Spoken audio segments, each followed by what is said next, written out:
I'm probably going to sound like an ungrateful brat for saying this, but when my grandmother died and left me $4 million, my first reaction wasn't gratitude.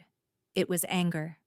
Because she didn't just leave me the money, she left me a condition that felt like punishment.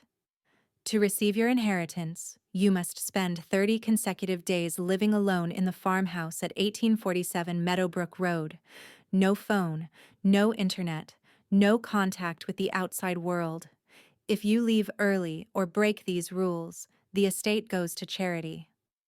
I'm 28 years old. I have a life, a boyfriend, a job I actually like, and my grandmother, Eleanor Whitmore, who I hadn't seen in 6 years because of some family drama I never fully understood, wanted me to basically go into solitary confinement for a month just to get money that should have been mine anyway.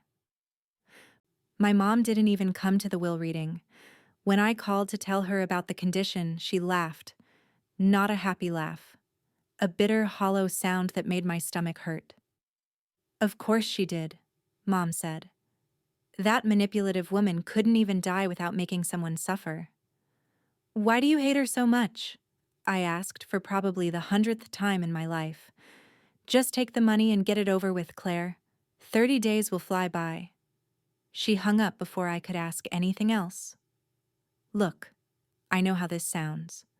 Poor little rich girl complaining about having to rough it for a month to get millions. But it wasn't about the discomfort. It was about control. Even from the grave, Grandma Eleanor was pulling strings, and I resented it. But $4 million is $4 million. So on a cold November morning, I drove 3 hours to the farmhouse in rural Pennsylvania. The lawyer, Mr. Patterson, met me there with a box containing notebooks, pens, books, and art supplies. Entertainment, he said. Your grandmother wanted you to have options. How generous, I muttered. He handed me a key and a thick envelope. Emergency contact information. If there's a true emergency, there's a landline in the house. But using it forfeits the inheritance unless it's life-threatening. Your grandmother was very specific about that. I wanted to ask why any of this mattered. Why Grandma Eleanor cared so much about making me disconnect from my life. But Mr. Patterson just gave me a sympathetic look and drove away, leaving me standing in front of the old farmhouse that I'd only visited twice as a kid. The house was exactly as I remembered: white clapboard siding, green shutters, a wraparound porch that probably looked charming in summer but just looked depressing in November. Inside, everything was outdated but clean. Someone had obviously been maintaining it. The furniture was covered in sheets, which I pulled off, sneezing at the dust. The first week was harder than I expected. I'm not addicted to my phone or anything, but not having it felt like missing a limb. I couldn't check the weather, couldn't look up recipes, couldn't text my boyfriend Jake when I felt lonely, which was often. I fell into a routine. Wake up, make coffee, read, take walks around the property, make lunch, read some more, stare at the walls, make dinner, go to bed early because what else was there to do? By day 12, I was genuinely losing my mind with boredom. I'd read through most of the books in the box. I'd explored every room in the house at least 5 times. I'd even organized the kitchen pantry because I was that desperate for something to do. That's when I found it. I was reaching for a can of soup on the top shelf when my hand hit something that didn't feel like the back wall. I stood on a chair to look closer, and that's when I saw it. A seam in the wallpaper. I pressed on it, and a section of the wall popped inward with a soft click. A hidden door. My heart was pounding as I pulled it open fully. Behind it was a narrow space, maybe 4 feet deep and 6 feet wide. And it was full of stuff. Cardboard boxes, stacks of journals, manila envelopes, a small filing cabinet. I stood there for a long moment, my mind racing. What was this? Why was it hidden? I pulled out the first journal, The handwriting on the cover said, Eleanor Whitmore, 1985. My grandmother's journal. From almost 40 years ago. I opened it and started reading. And with every page, every entry, every revelation, I understood less and less about my own family and more about why I was really here.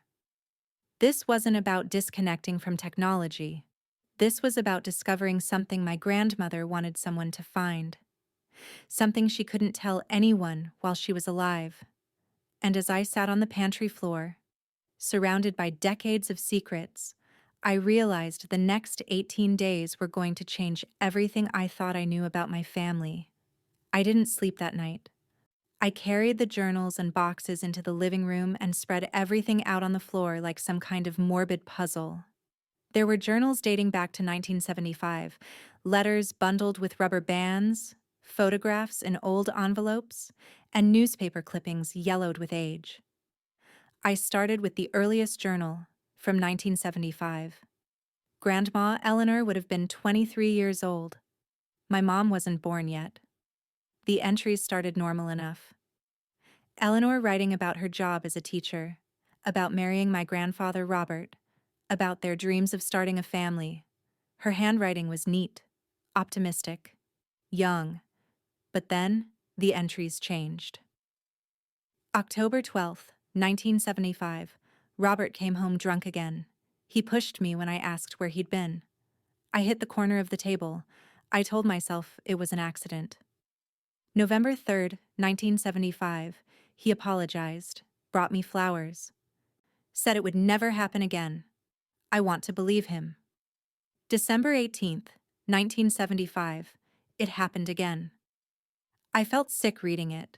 My grandfather, who died when I was 5, who I barely remembered, had been abusive.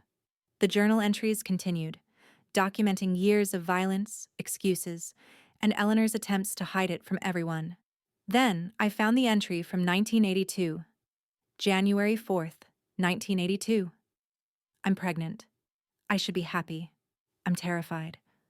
What if this baby isn't safe? What if Robert hurts our child the way he hurts me?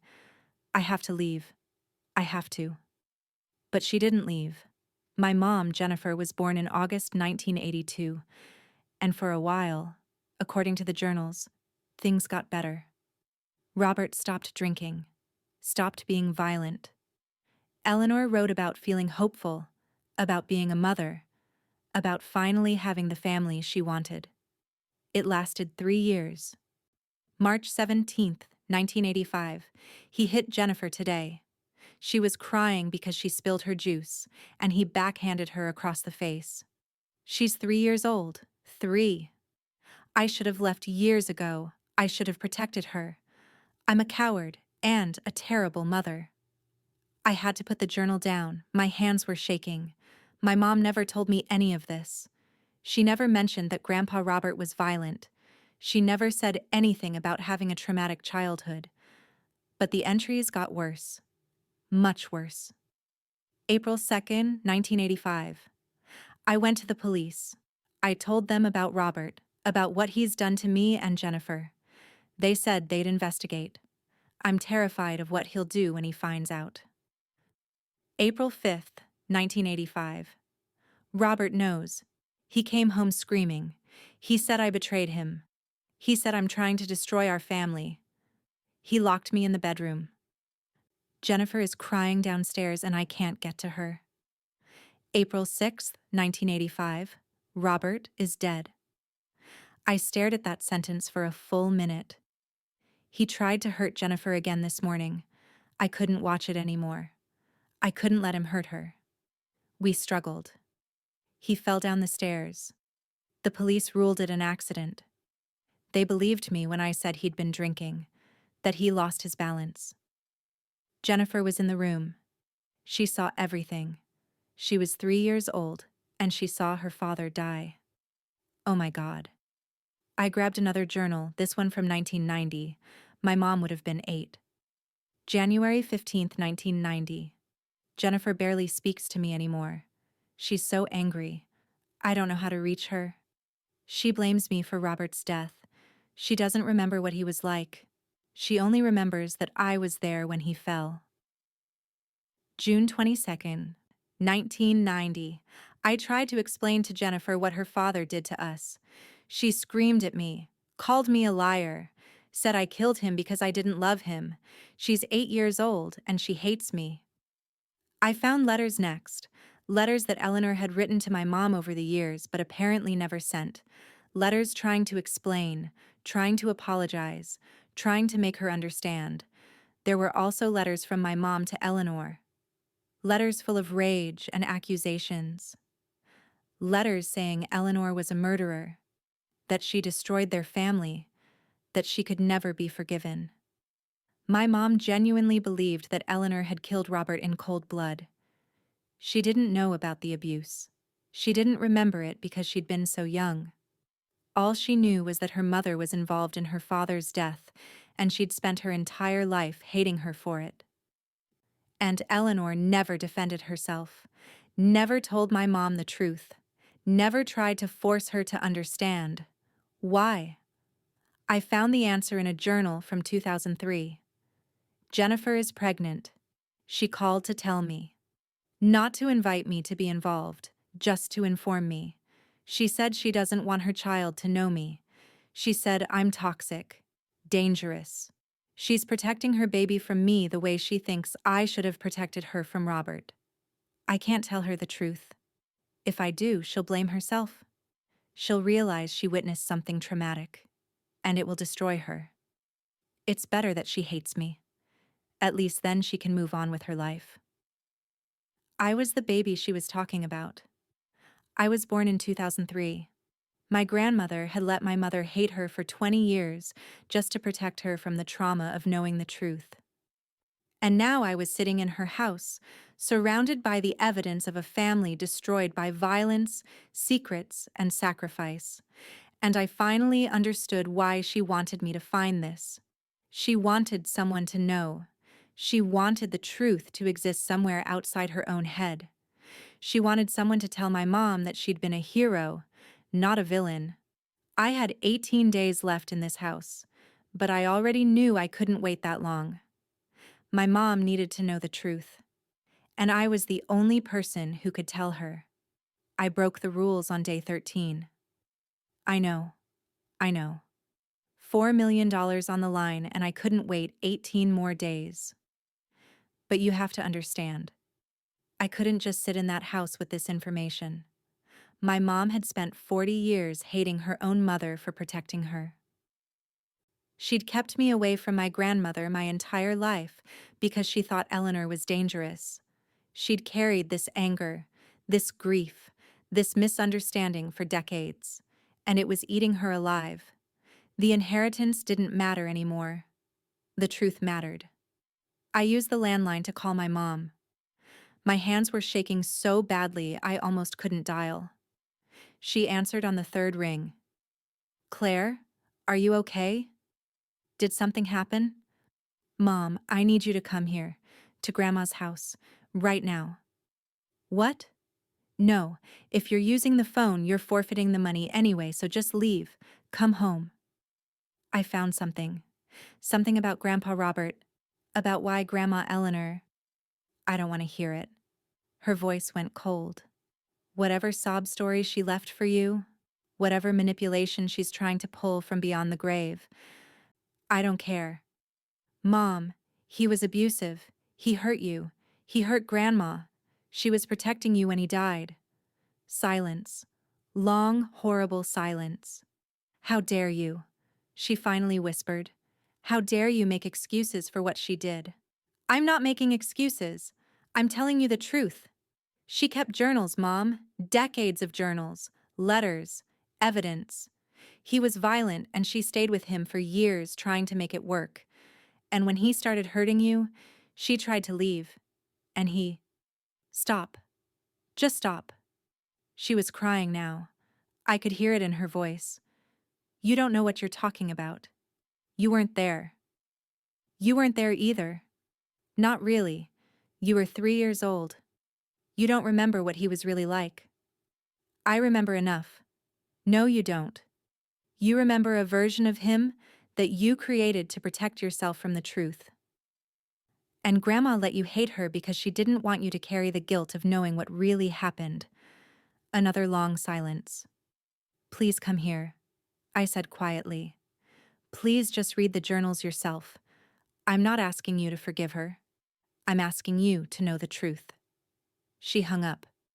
I sat by the landline for 3 hours, not knowing if she'd come or if I'd just destroyed my inheritance for nothing. Then I heard a car in the driveway. My mom walked in without knocking. She looked older than I remembered. Tired. Her eyes were red from crying, and she wouldn't look at me. Show me, she said. I led her to the living room where I'd laid everything out. She stood there for a long moment, just staring at the piles of journals and letters. Then she sat down and started reading. I won't describe every moment of the next 6 hours. Some things are too private, too painful. But I'll tell you what I saw. My mom reading her own history, learning things about her childhood that she'd blocked out or rewritten or never understood. I saw her cry. I saw her get angry. I saw her throw a journal across the room and then pick it up again and keep reading because she couldn't stop. When she found the letters Eleanor had written but never sent, the ones apologizing, explaining, begging for understanding, she broke down completely. She never told me, Mom sobbed. All these years she never defended herself. She let me hate her. She was protecting you. She thought the truth would hurt you more than the lie. I kept you away from her. Mom looked at me with devastated eyes. You never got to know your grandmother because of me, because I was too angry, too stubborn to even ask if there was more to the story. You didn't know, Mom. You were a kid when it happened. You couldn't have known. I should have asked. As an adult, I should have tried to understand. But I was so sure I was right. So sure she was a monster. She picked up a photo from one of the envelopes. It was of Eleanor holding my mom as a baby, both of them smiling. She loved me, even after everything, even when I hated her. She loved me. We stayed in that house for 3 more days, together. We read every journal, every letter. We pieced together the story of a woman who'd survived abuse, protected her child, and then sacrificed her own relationship with that child to protect her from trauma and guilt. On the 3rd day, my mom found a letter addressed to her. It was dated 1 week before Eleanor died. Jennifer, if you're reading this, it means Claire found what I left for her. I'm sorry for the condition I put on the inheritance. I know it seemed cruel, but I needed someone to find the truth, and I knew Claire had your stubbornness. She wouldn't give up on the money, which meant she'd stay long enough to find the room. I couldn't tell you the truth while I was alive. You wouldn't have believed me. You needed to see the evidence yourself. I don't expect forgiveness. I don't deserve it. But I hope you can understand why I did what I did. You were my whole world, Jennifer. Protecting you was the only thing that mattered. I love you. I always have. Mom. My mom held that letter and cried for an hour straight. We left the farmhouse on day 16. Technically, I broke the rules by using the phone and by having my mom stay with me. Mr. Patterson called to inform me that I'd forfeited the inheritance. I know, I told him. It's okay. He was quiet for a moment. Your grandmother hoped you'd choose the truth over the money. She left me a second envelope to give you if you broke the conditions. May I read it? Go ahead. If Claire is receiving this letter, it means she chose her mother over the money. I'm proud of her. The inheritance was never really about the $4 million. It was about giving Jennifer the truth and giving Claire the courage to choose what mattered most. The money goes to charity as stated, but there's a second account, one not mentioned in the will. $1 million for Claire, to use as she wishes. Tell her she earned it by doing what I could never do, making Jennifer listen. I sat down hard on the porch steps. She planned this whole thing. She was a remarkable woman, Mr. Patterson said. I'll have the money transferred to you within the week. My mom and I drove back to her house in silence. A good silence, though. The kind where you don't need words because you're both processing the same enormous thing. When we got to her house, she made tea, and we sat at her kitchen table. The same table where I'd eaten countless meals growing up, never knowing the history my family carried. I have to tell you something, Mom said. Something I'm not proud of. Okay. When I found out I was pregnant with you, my mom sent me a letter, congratulating me, saying she hoped we could reconcile. That she wanted to be a grandmother to you. Mom stared into her tea. I sent it back unopened. I was still so angry, and I told myself it was for your protection, that I was keeping you safe from her. Mom? But really, I was punishing her. And in the process, I punished you too. You never got to know her. You never got to hear her stories or learn from her or feel how much she would have loved you. Tears ran down her face. I'm so sorry, Claire. I stole that from you because I was too stubborn to question my own narrative. I reached across the table and took her hand. We both lost her, but at least now we know who she really was. A woman who loved her daughter enough to let that daughter hate her. Mom said softly. That's a kind of love I don't know if I could have managed. We spent the next few weeks processing everything. Mom started seeing a therapist to work through the complicated grief of losing her mother twice, once to misunderstanding and once to death.